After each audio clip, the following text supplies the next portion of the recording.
Hello dear students, once again welcome back to our channel Gyan lab NCERT. So आज मैं आपके लिए लेकर आई हूँ आपके principle of inheritance and variation chapter का नेक्स्ट टॉपिक। और आज के टॉपिक में हम बात करेंगे लिंकेज एंड रिकॉम्बिनेशन वाले कॉन्सेप्ट की। अब अगर देखा जाए तो ये कॉन्सेप्ट बहुत सारे बच्चे ऑप्शन में छोड़ देते हैं, या बहुत सारे बच्चों को इस पर्टिकुलर कॉन्सेप्ट से डर लगता है, या बहुत सारे बच्चे बस इसको ऊपर ऊपर से रट लेते हैं, बट इसके पीछे का जो लॉजिकल कॉन्सेप्ट है वो समझ नहीं पाते हैं। तो बिल्कुल टेंशन लेने की जरूरत नहीं है। मैं ट्राई करूंगी कि आपको बेस्ट से बेस्ट तरीके से ये पर्टिकुलर कॉन्सेप्ट समझाने की कोशिश कर सकूं। आप बस इस वीडियो को स्टार्ट से लेकर एंड तक पूरा देखना, तो मैं आपको पूरा पक्का यकीन दिलाती हूँ कि आपको ये कॉन्सेप्ट अच्छे से समझ में आ जाएगा। इसका हम पहले एक्सप्लेनेशन देखेंगे, फिर थ्योरी देखेंगे। आपको बस इतना पता होना चाहिए कि पनेट स्क्वायर कैसे सॉल्व करते हैं, और वो सॉल्व करने में तो आप अब तक एकदम ऐसे एक्सपर्ट हो गए हो। Yes everybody. तो लिंकेज क्या होता है, रिकॉम्बिनेशन क्या होता है, ये दोनों कॉन्सेप्ट्स के बारे में हम बहुत ही डिटेल में पढ़ने वाले हैं। पहले थोड़ा सा क्रॉसिंग ओवर देख लेते हैं। लास्ट कुछ लेक्चर से हम थ्योरी कर रहे हैं, तो अब इस लेक्चर में थोड़ा सा क्रॉसिंग खेल लेते हैं, और फिर हम देखेंगे कि थ्योरी में क्या दिया गया है। Yes everybody, okay. अब ये डायग्राम देख के हमको बहुत ज्यादा डरावना लगता है, क्योंकि ना तो इसमें हमको 9:3:3:1 का रेशियो देखने को मिल रहा है, ना इसमें 1:2:1 या 3:1 का रेशियो देखने मिल रहा है, ना कॉम्प्लीमेंट्री जीन्स का रेशियो है, ना सप्लीमेंट्री जीन्स का रेशियो है, कुछ तो अलग ही है। ठीक है। तो ये जो एक्सपेरिमेंट है, ये एक्सपेरिमेंट किया था थॉमस हंट मॉर्गन ने हमको लिंकेज और रिकॉम्बिनेशन का एक्सपेरिमेंट समझाने के लिए, उसका मीनिंग समझाने के लिए। और उन्होंने इस एक्सपेरिमेंट के लिए यूज किया था ड्रोसोफिला मेलानोगास्टर इंसेक्ट। ये एक ऐसा फ्रूट फ्लाई है जिसमें हमको टोटल 8 क्रोमोसोम्स दिखाई देते हैं, यानी कि 4 पेयर ऑफ क्रोमोसोम्स प्रेजेंट होते हैं। हमने यही इंसेक्ट क्यों सिलेक्ट किया, क्योंकि ये इजीली ग्रो होता है, ये ज़्यादा टाइम नहीं लगाता, इसके लिए न्यूट्रिएंट्स रिक्वायरमेंट ज़्यादा नहीं होती है, और ये बहुत ज़्यादा अमाउंट में प्रोजेनी प्रोड्यूस करता है। तो ये कुछ रीज़न थे जो हमने लास्ट टाइम देखा था कि टीएच मॉर्गन ने ड्रोसोफिला क्यों सिलेक्ट किया। अब ड्रोसोफिला के उन्होंने 2 अलग अलग टाइप सिलेक्ट किए। तो वो कौन से 2 टाइप्स थे, पूरा वीडियो ध्यान से देखो, मैं आपको एक एक करके पूरा टॉपिक एक्सप्लेन करने वाली हूँ। सबसे पहले हम ये क्रॉस ए वाला पार्ट स्टडी करेंगे, फिर ये वाला, और फिर इसको कंपेयर करेंगे क्रॉस बी से। ठीक है। तो चलो देखते हैं एक एक करके क्या दिया गया है। सबसे पहले हम आ जाते हैं क्रॉस ए के फर्स्ट वाले पार्ट में, that is parental and F1 generation. अब देखो इधर क्या दिया है, एकदम बेसिक है, एकदम सिंपल तरीके से हम इसको सॉल्व करेंगे। आपको यहाँ पे इंपॉर्टेंट पॉइंट्स क्या नोट करने हैं कि जहां जहां आपको प्लस साइन देखने मिलेगी, किसी भी अल्फाबेट के ऊपर जहां जहां पर आपको प्लस साइन देखने मिल रही है, it indicates dominant character, and the above characters are present only on X chromosomes. मतलब ये जितने भी अलील्स आपको दिखाई दे रहे हैं, ये जहां पर प्रेजेंट है वो एक्स क्रोमोसोम है, और जहां पर आपको एक भी अलील या एक भी जीन दिखाई नहीं दे रहा है वो वाई क्रोमोसोम है। तो यहाँ पे हम फटाक से लेबल कर लेते हैं अपने रेफरेंस के लिए, ये एक्स क्रोमोसोम है, ये एक्स क्रोमोसोम है, ये भी एक्स क्रोमोसोम है, क्योंकि इसके पास अलील्स हैं। ठीक है। लेकिन ये इसके पास कोई भी अलील नहीं है, तो ये हो जाएगा अपना वाई क्रोमोसोम। और ये जो डॉट सेंटर आपको दिखाई दे रहा है, ये जो सेंटर वाला पॉइंट है, ये है अपने क्रोमोसोम का सेंट्रोमियर। क्या है ये, हमारे क्रोमोसोम का सेंट्रोमियर। मतलब बेसिकली हम जो क्रोमोसोम स्टडी करते हैं, तो ये जो सेंट्रोमियर आपको दिखाई देता है, सेंट्रोमियर के ऊपर की तरफ कुछ जीन्स होते हैं, सेंट्रोमियर के नीचे की तरफ कुछ जीन्स होते हैं। तो हम सेंट्रोमियर के एक पर्टिकुलर साइड के जीन्स के बारे में स्टडी कर रहे हैं। ठीक है। ओके। तो ये 2 इंपॉर्टेंट पॉइंट्स आपको याद रखने हैं। प्लस साइन यानी कि वो डोमिनेंट कैरेक्टर बता रहा है, इसको हम वाइल्ड टाइप बोलते हैं। ऐसे टाइप के ऑर्गेनिज्म को हम क्या बोलते हैं, वाइल्ड टाइप, क्योंकि ये नेचर में नेचुरली प्रेजेंट है, मतलब इसमें कोई म्यूटेशन वगैरह नहीं हुआ है। It is the natural form of that organism which is existing. ठीक है।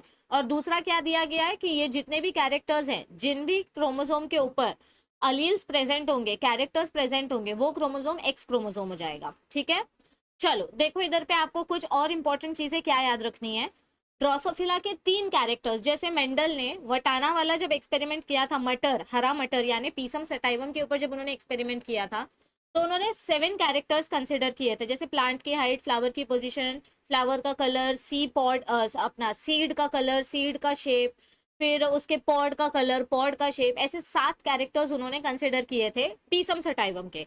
वैसे ही ड्रोसोफिला मेलानोगास्टर में हमने 3 कैरेक्टर्स कंसिडर किए हैं। ड्रोसोफिला का बॉडी कलर, उसका आई कलर और उसके विंग्स का शेप। ड्रोसोफिला का body colour naturally brown colour का देखने को मिलता है हमको, लेकिन इसका जो म्यूटेंट टाइप है वो येलो कलर का होता है, यानी डोमिनेंट कैरेक्टर ब्राउन कलर है और रिसेसिव येलो कलर है। वाई के ऊपर हमने प्लस लगाया है, तो this plus indicates dominant character. ठीक है। फिर उसके आई कलर की बात करते हैं, तो नेचुरली जो ड्रोसोफिला होता है वो नेचुरली उसका आई कलर कैसा होता है, रेड कलर। सो और हमने यहाँ पे जो डब्ल्यू लेटर यूज किया ये रिसेसिव वाले कैरेक्टर का लेटर है, बट उसके ऊपर हमने प्लस साइन लगा दी, यानी red colour is the dominant character of I and white colour is the recessive character. और थर्ड हमने यूज किया उसके विंग्स का शेप, तो विंग्स में नॉर्मल विंग्स के ऊपर हमने लगा दिया प्लस साइन और मिनिएचर विंग्स के ऊपर हमने कोई भी साइन नहीं लगाया, यानी कि सिर्फ एम अगर प्रेजेंट है, यानी कि ये जो अपनी मक्खी है इस मक्खी के पास छोटे छोटे विंग्स होंगे, मिनिएचर विंग्स। और नॉर्मल विंग्स की अगर मैं बात करूं तो it will have large wings, ठीक है। ओके तो ये 3 कैरेक्टर्स मेंडल ने कंसिडर किए, ओके। और ऐसे हमने 2 पेरेंट सिलेक्ट किए, ये है अपनी फीमेल, ये है अपना मेल, ठीक है। अब देखो इनका जीनोटाइप लिखते हैं, ठीक है। हमने क्या बोला, जहां पर कैरेक्टर्स प्रेजेंट है वो एक्स क्रोमोसोम है, तो इसका कैरेक्टर कैसा आ जाएगा, X Y and W, X Y and W. तो देखो इसको मैं अगर यहाँ लिखूं, इनको अगर मैं यहाँ लिखूं X Y and W, X Y and W, ये दोनों क्रोमोसोम्स, ठीक है, इन दोनों के पास सेम अलील्स है, तो ये हो जाएंगे होमोजाइगस। क्या हो जाएंगे ये, होमोजाइगस, क्योंकि इनके पास सेम कैरेक्टर्स है, ओके। अब ये जो सेकंड पेयर है, हमारा जो मेल वाला पार्टनर है, ये देखो ये फीमेल के कैरेक्टर्स हैं, और यहाँ पे जो मेल का जीनोटाइप है उसके पास एक ही एक्स क्रोमोसोम है, तो हम लिखेंगे X Y plus W plus, क्योंकि इसके पास जो अलील्स है वो वाइल्ड टाइप अलील्स है, यानी डोमिनेंट अलील्स है। और इसका जो दूसरा क्रोमोसोम है वो कौन सा है, वाई क्रोमोसोम है, ठीक है, ये कौन सा है, वाई क्रोमोसोम। अब देखो हमने इसको होमोजाइगस बोला क्योंकि इसके पास सेम क्रोमोसोम है, सेम अलील्स है, पर इसको क्या बोलेंगे, क्या हम इसको हेट्रोजाइगस बोलेंगे, नहीं।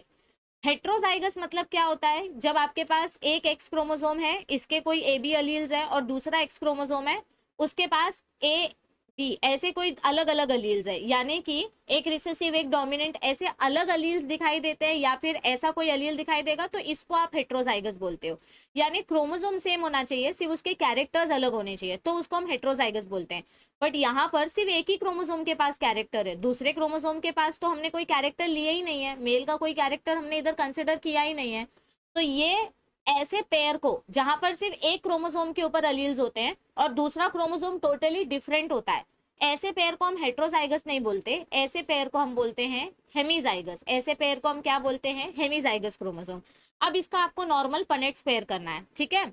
आप इसको पनेट पेयर, इसके गैमेट्स लिख दो यहाँ पर एक्स वाई डब्ल्यू, और नीचे दूसरा फीमेल एक्स वाई डब्ल्यू, ठीक है। और यहाँ पर ये वाले पेरेंट्स लिख दो X Y plus W plus, और यहाँ पे आ जाएगा वाई, ओके।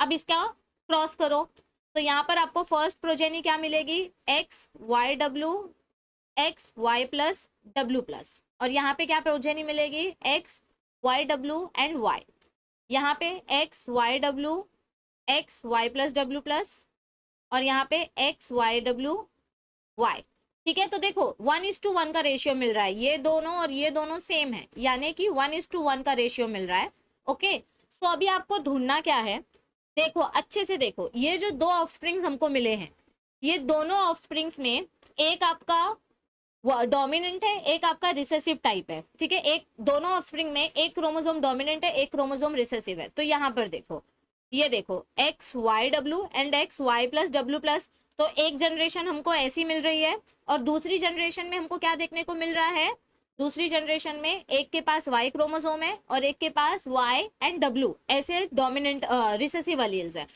तो यहाँ पे जो आपको 4 ऑफस्प्रिंग्स मिले हैं, इन्होंने बस रेफरेंस के लिए एक एक उसका ऑफस्प्रिंग का रेशियो लिख दिया है कि ठीक है, आपको जो 4 बच्चे मिलते हैं उसमें से 2 बच्चे वाइल्ड टाइप है, 2 बच्चे येलो और व्हाइट कैरेक्टर्स दिखा रहे हैं, यानी कि रिसेसिव टाइप है, ठीक है।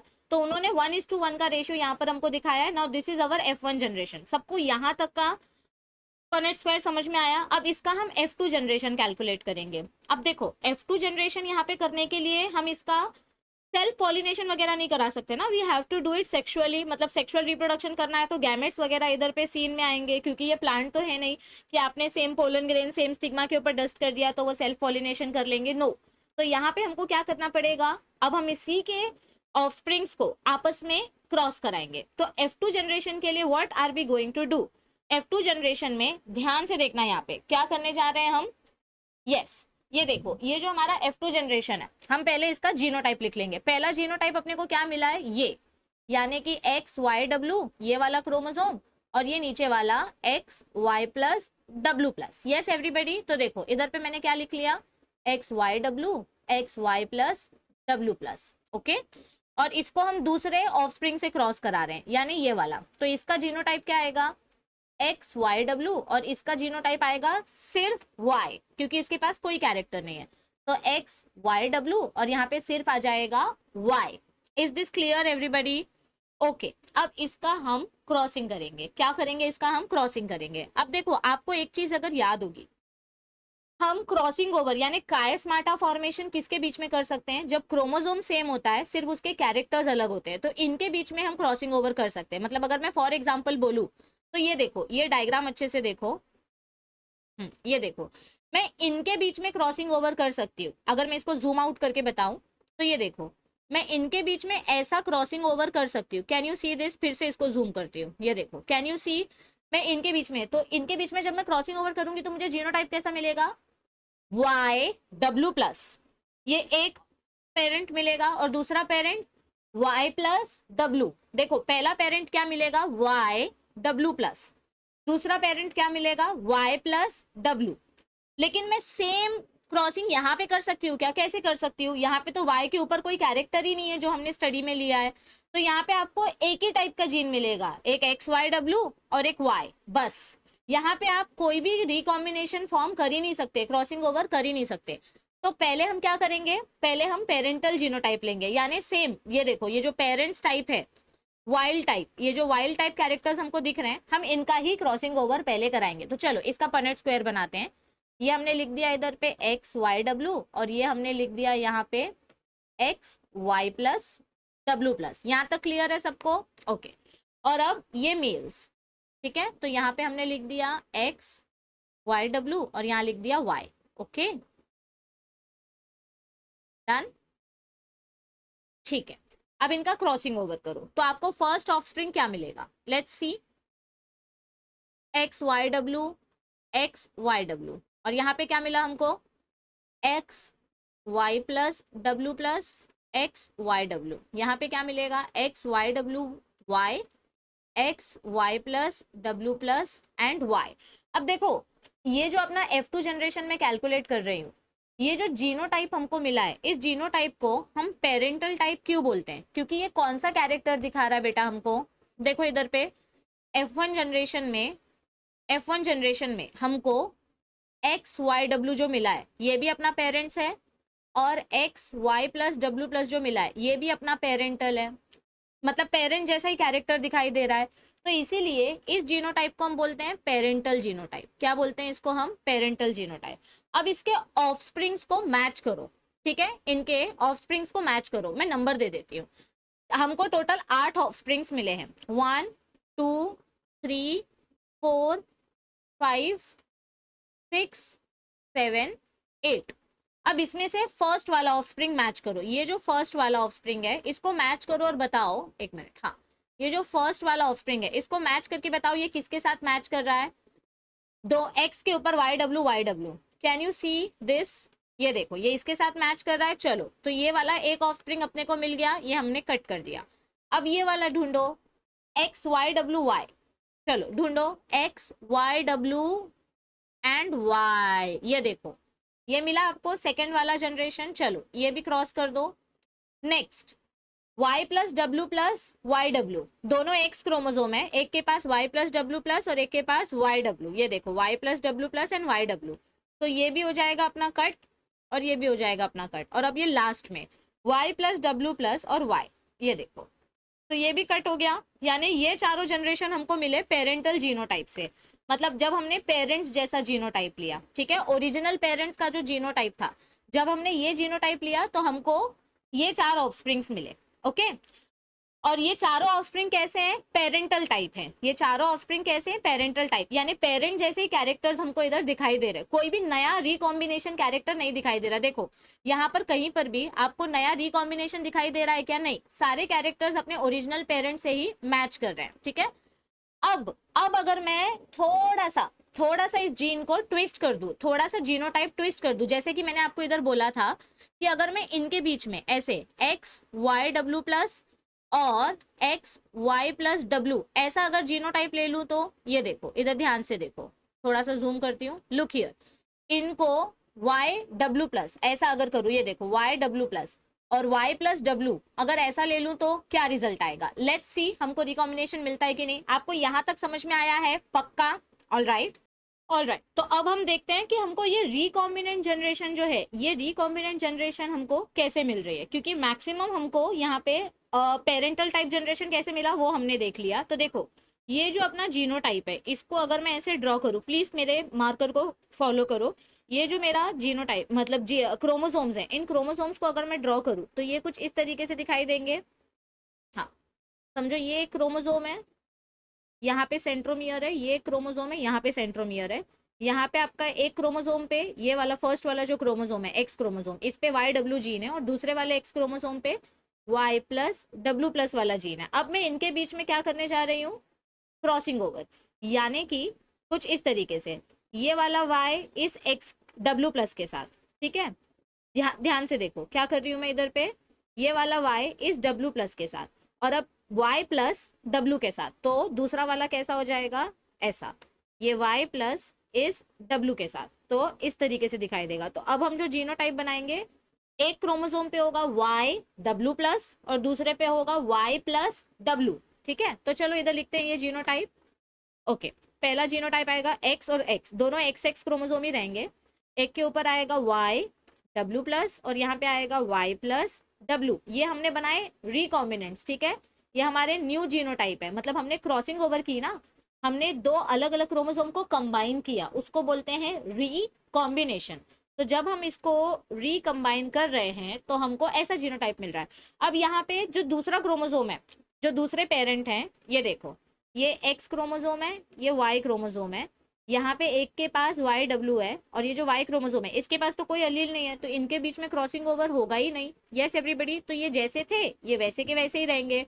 तो ये जीनोटाइप हम एज इट इज यूज करेंगे, एक्स वाई डब्ल्यू और वाई ऐसे ही यूज करेंगे। तो देखो जब मैं इसको इसके साथ क्रॉस करती हूँ तो मुझे फर्स्ट ऑफस्प्रिंग क्या देखने को मिल रहा है, यस एवरीबडी, ये देखो फर्स्ट ऑफस्प्रिंग क्या देखने को मिलेगा मुझे, please follow, X Y W plus X Y W.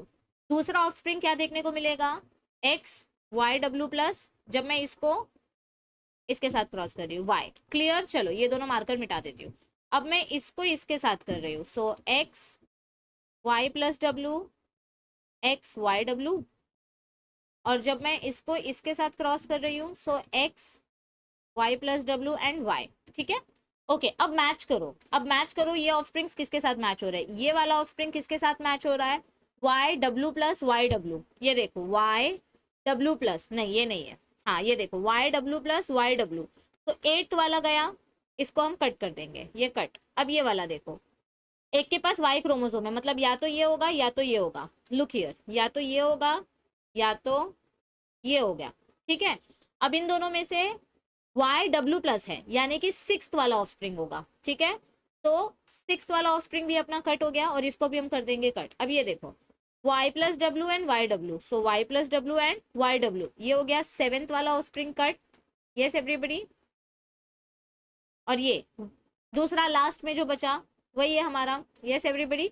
सो देखो आपको ये जो रिकॉम्बिनेंट जनरेशन मिल रहा है कितना परसेंट मिल रहा है, अच्छे से देखो, ये जो रिकॉम्बिनेंट जनरेशन हमको मिल रहा है कितना परसेंट मिल रहा है, सिर्फ 1.3%, और पेरेंटल टाइप जनरेशन कितना मिल रहा है, 98.7, यानी कि इनके बीच में ये जो अपने क्रोमोसोम्स हैं इनके बीच में क्रॉसिंग ओवर बहुत कम हो रही है। लुक हियर, ये जो हमारे क्रोमोसोम है यहाँ पे Y W Y plus W plus और यहाँ पे वाई डब्ल्यू, इनके बीच में आपस में क्रॉसिंग ओवर बहुत कम हो रही है। इसका रीजन क्या है, क्या हमेशा ही ऐसा होता है, नहीं हमेशा ऐसा नहीं होता, आपको वेरिएशंस भी देखने को मिलते हैं, रिकॉम्बिनेंट्स भी देखने को मिलते हैं।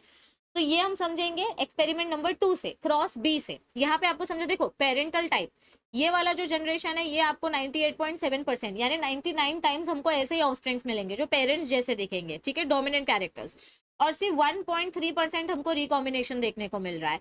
तो ऐसा क्यों, अगर आप अच्छे से फोकस करो, अच्छे से गौर करो, तो देखो इनके बीच में आपको डिस्टेंस कम दिखाई देगा, यस एवरीबडी। देखो इनके बीच में you will see less distance, जहां पे डिस्टेंस कम होता है ना वहां पे लिंकेज ज्यादा होती है। तो अब आता है आपका लिंकेज वाला concept. So what is linkage? When the genes are linked tightly to the chromosome, मतलब जब आपके genes linked tightly to chromosomes,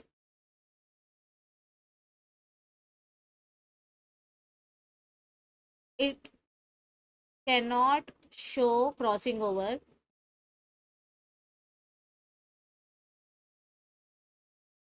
Such genes are known as linked genes and process is known as linkage.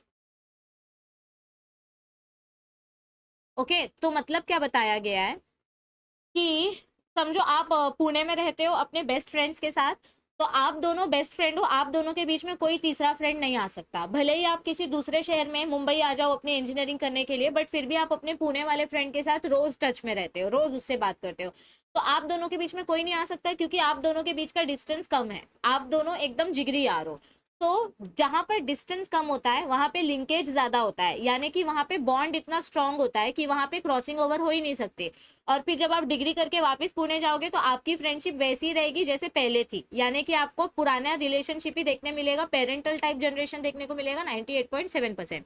लेकिन जब distance बढ़ जाता है, ये देखो सेकंड कंडीशन में, देखो यहाँ पे दो जीन्स के बीच में डिस्टेंस काफी ज्यादा है, कैन यू सी इट? ये देखो यहाँ पे डिस्टेंस काफी कम है, यहाँ पे डिस्टेंस काफी ज्यादा है, तो इनके बीच में क्रॉसिंग ओवर आराम से हो सकती है। Let me draw it for you. ये इसके साथ और ये इसके साथ, देखो अब जूम करके दिखाती हूँ, तो देखो यहाँ पे क्रॉसिंग ओवर आराम से हो सकती है। तो ऐसे केस में जहां पे डिस्टेंस ज्यादा होता है, ये देखो जहां पे डिस्टेंस ज्यादा होता है, ऊपर एरो दिया है मतलब डिस्टेंस ज्यादा है, वहां पे लिंकेज कम हो जाता है। यानी कि अगर आपने अपने फ्रेंड्स के साथ दूरियां बढ़ा ली तो फिर आपका फ्रेंडशिप कहीं ना कहीं डैमेज हो जाता है और आप न्यू फ्रेंड्स बना लेते हो और फिर पुराने फ्रेंड्स से आपकी फ्रेंडशिप टूट जाती है। इस वजह से जब आप वापस अपने शहर जाते हो तो आपका अपने फ्रेंड के साथ उतना रिलेशन अच्छा नहीं होता जितना आपके न्यू फ्रेंड्स के साथ बन जाता है। मतलब होता है पुराने फ्रेंड्स को तो ऑब्वियसली अपन पहले प्रायोरिटी देते हैं, लेकिन कहीं ना कहीं थोड़ा बहुत इंटरेस्ट हम अपने न्यू फ्रेंड्स की लाइफ में भी देने लग जाते हैं। तो क्रॉस बी में हमको यही बताया गया है कि जितना ज्यादा डिस्टेंस होगा उतना लिंकेज टूट जाएगा, यानी कि आपका बॉन्ड ब्रेक हो जाएगा और क्रॉसिंग ओवर होगा और न्यू कैरेक्टर्स, मतलब आप जितना दूर जाओगे उतने न्यू फ्रेंड्स बनाओगे। तो जितना ज्यादा दूर जीन रहेगा उतना ज्यादा न्यू कैरेक्टर हमको देखने को मिलेगा। सो रिकॉम्बिनेशन कब देखने को मिलता है? जब डिस्टेंस ज्यादा होता है। तो अगर मैं यहाँ पर लिखूं linkage is directly inversely proportional to distance, linkage मतलब नजदीकी पना। तो अगर आपका डिस्टेंस कम है, दो जीन्स के बीच में डिस्टेंस कम है, दो फ्रेंड्स के बीच में डिस्टेंस कम है, तो आपका बॉन्ड हमेशा टाइट रहेगा, लिंकेज हमेशा बना रहेगा। लेकिन समझो